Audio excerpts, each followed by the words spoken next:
and good afternoon now, everyone here. Thank you for joining us today for our February edition of our virtual alumni engagement series. We are excited today to talk to a grad from 2007 who earned her associate's degree in allied health.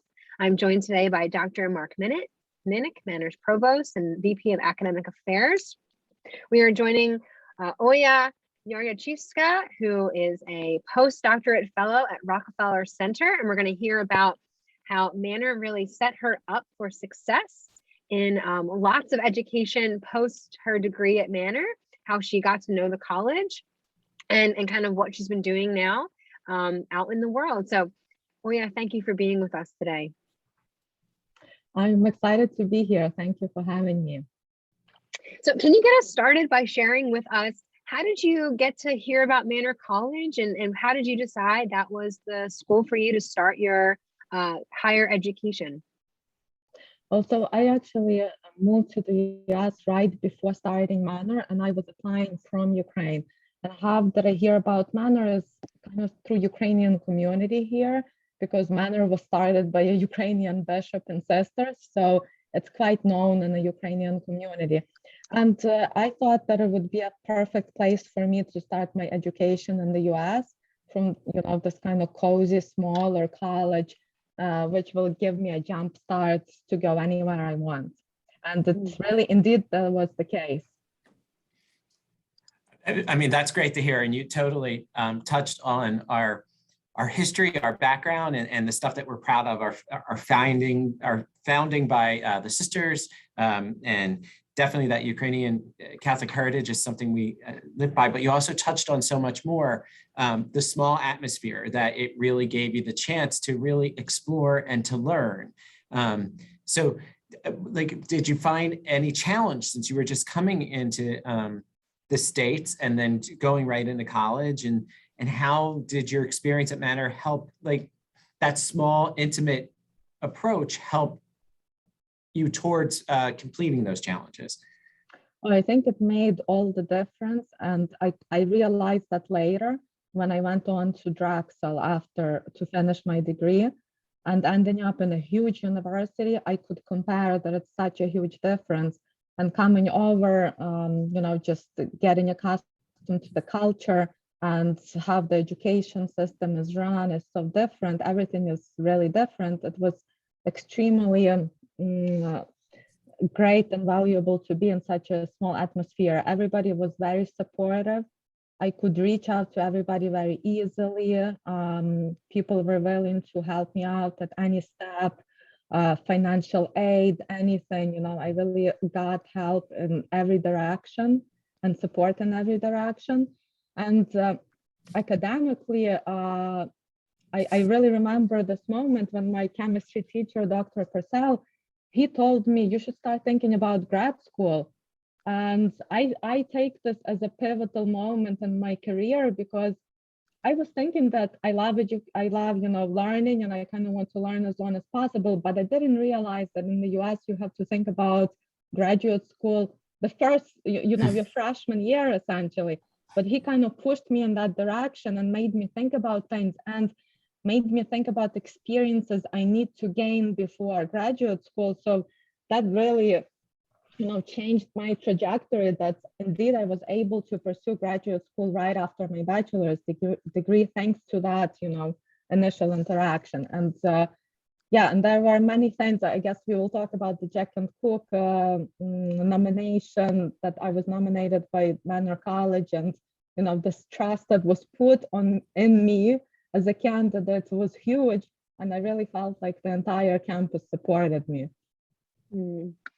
That's great, and that was kind of my next question for you, was to talk about Jack Kent Cooke. Jack Kent Cooke is a transfer scholarship that a lot of our students have had the opportunity to be nominated for, and a few of them have been selected for. It is a wonderful scholarship where it gives you financial support to go and get your bachelor's degree, sometimes also your master's degree. We've had, I believe, 4 or 5 students, all from the science programs, have received it. Olya was one of them. So tell us about, what was it like being a Jack Kent Cooke scholar? How did Manor set you up for that nomination, and what kind of happened once you became that scholar?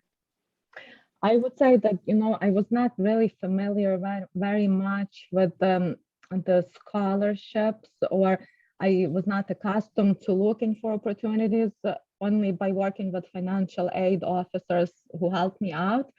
But having the chance that Manor nominated me for something that I had no idea about and pushed me in that direction and kind of opened the door for me was really huge. And I think it's another experience that really changed my trajectory completely, because it gave me two huge things. One thing is, of course, the financial security that the rest of my college education, I could continue essentially in any university, and I was fully covered. I was able to live on campus and just fully participate in my academics and in life of the university. And second of all, it introduced me to a really incredible Jack and Cook Scholars community. It's very tight-knit, but it includes scholars from all over the US. And I remember that they do these summer weekends where you go, and we went to Johns Hopkins University for a weekend, and I met some of the older scholars, and I was extremely inspired because I heard stories how they are starting nonprofits and doing graduate education and all kinds of things. And I think what I started realizing at Manor and kept realizing is that in the US, if you put in 100% and you go after opportunities, you can really achieve what you want. That's great. Wow. Yeah, you are echoing something we try to say all the time to our students, that this is a great opportunity to really get started and to really just enjoy the experience, and it can lead you to so much more. And so many people think that a two-year degree kind of stifles you, it doesn't give you the opportunities to keep doing something else. And we've added the bachelor's degree programs also to help increase that opportunity even more. But your story definitely shows you that a solid two-year education like Manor can lead to so much more productive future endeavors. And the other piece that I wanted to touch on a little bit is the Jack Kent Cooke almost alumni group that you are a part of, and that whole networking piece. And that's part of the reason why we're bringing you back, because it is such important to connect with those other graduates. And have you had the experience to interact with other Manor students too, and share the success and the stories that you've had from your experience?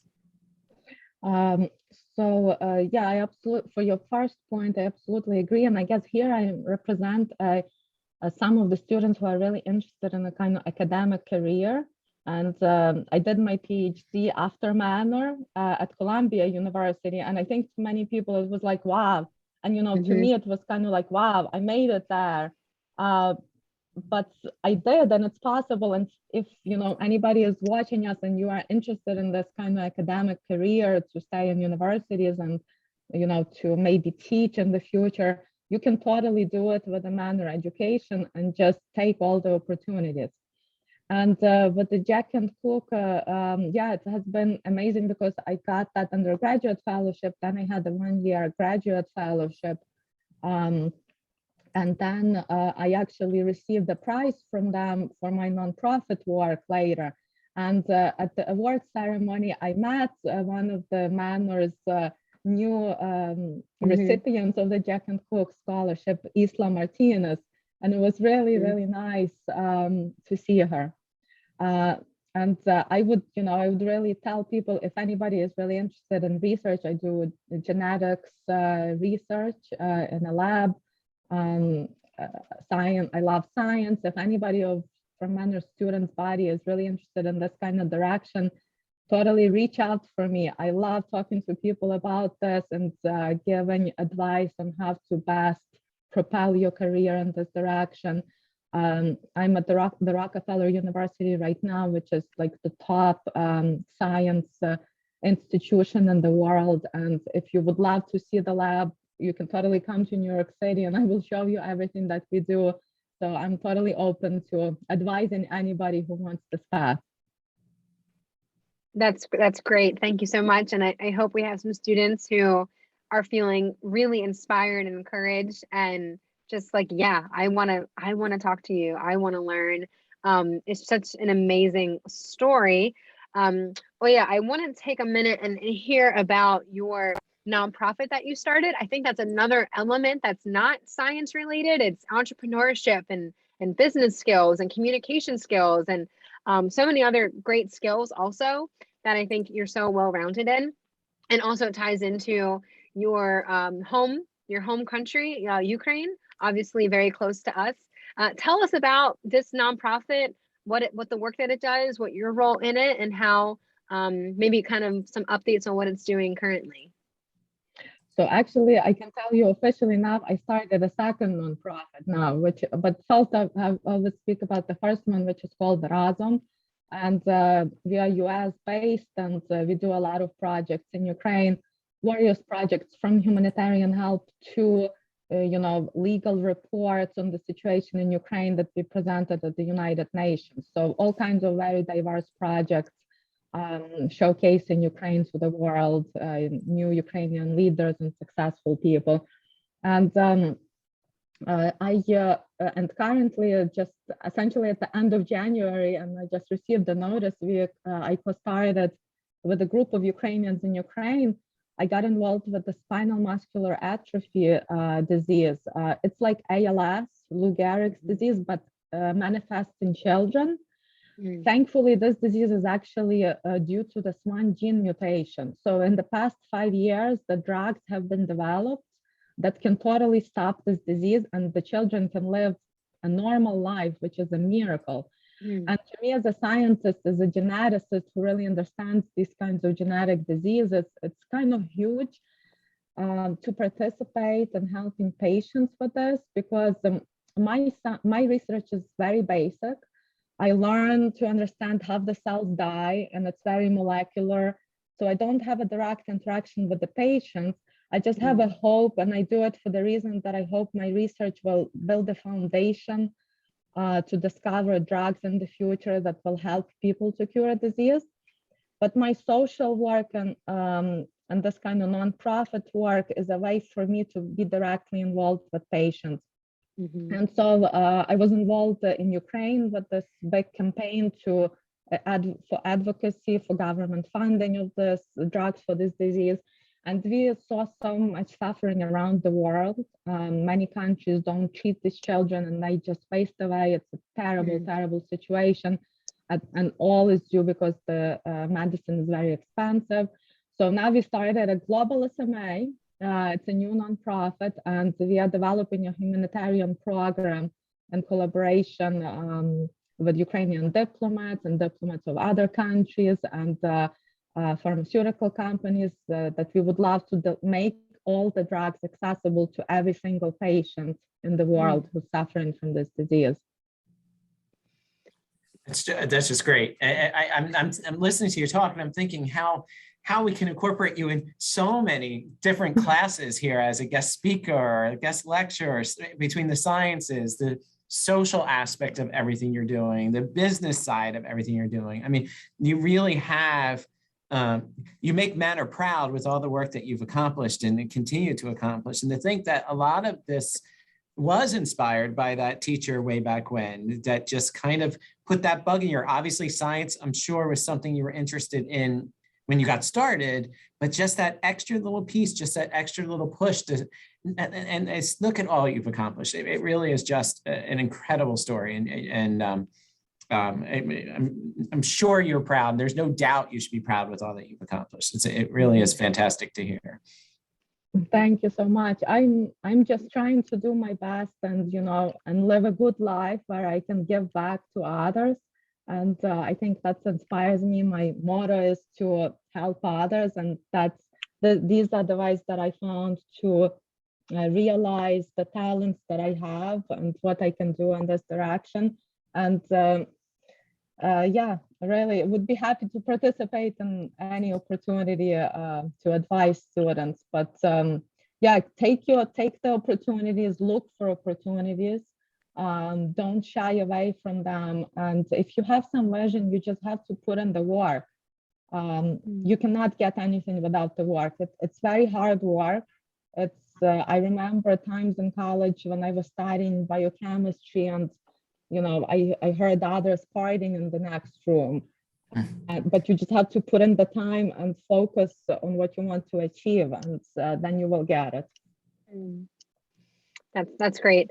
As Dr. Minnick was just sharing how proud we are of you, I was thinking about the last line in our mission says that Manor, we prepare students to serve society effectively and compassionately. And I cannot think of a better use of that line than the work that you are doing on so many levels. Obviously said like a molecular level, a cellular level, like at that base, but then also at the person to person level.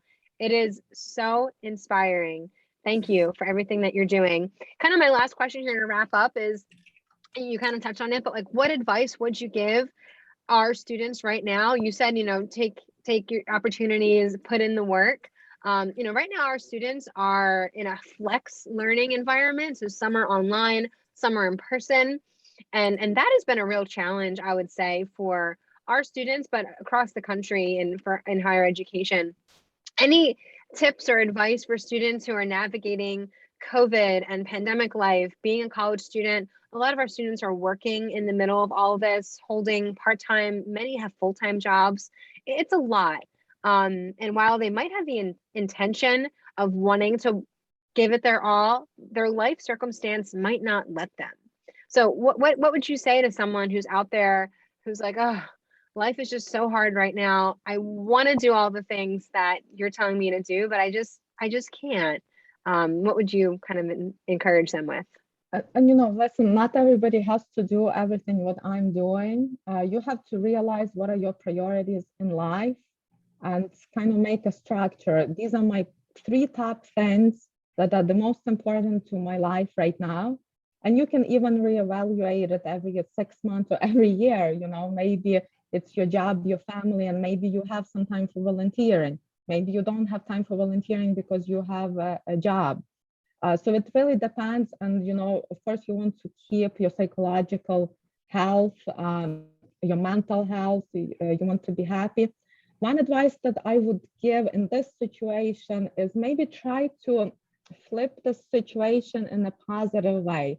I feel like with all the Zoom and what we're even doing today, it made the world a bit more connected and open. And I certainly feel like I can really easily reach out to anybody, any other scientist whose work I'm interested in. And it became sort of easier to get in touch with people via email and set up a quick Zoom and talk to them about stuff. So I would say, maybe if you were thinking that you wanted to reach out to somebody and maybe you're thinking about next steps of your career, I think that people are more open to this. So take this opportunity to do it and sort of, twist it to your advantage in this way. That's great. Thank you, Olya, so much. It has been such a pleasure to talk to you. Dr. Minnick, do you have any kind of closing remarks that you want to share? Just again, thank you. I mean, you are definitely showing all that's possible by starting at Manor College. And it's so nice to hear it from somebody who's actually done it, because, hearing it from the professors or from the staff or anybody else, no one believes it, but actually hearing it from people who've taken the path, it's so much more, supportive and believable. It's so nice to hear. And I want to say a huge thank you to all the faculty and staff at Manor who helped me, and who all of the people who keep working for other students. It made a huge difference in my life, and I have very warm memories, and just sending lots of love to all the faculty and staff, and would love to come back sometime and see everybody live. And now, as you said, with Zoom, it's so much easier. We can bring you in just like that. We can Zoom you into a class if we need to. So that's good too. Yes, that's great. Well, thank you so much. Thank you for anyone who was tuning in today. We appreciate it. And stay well, stay Manor strong.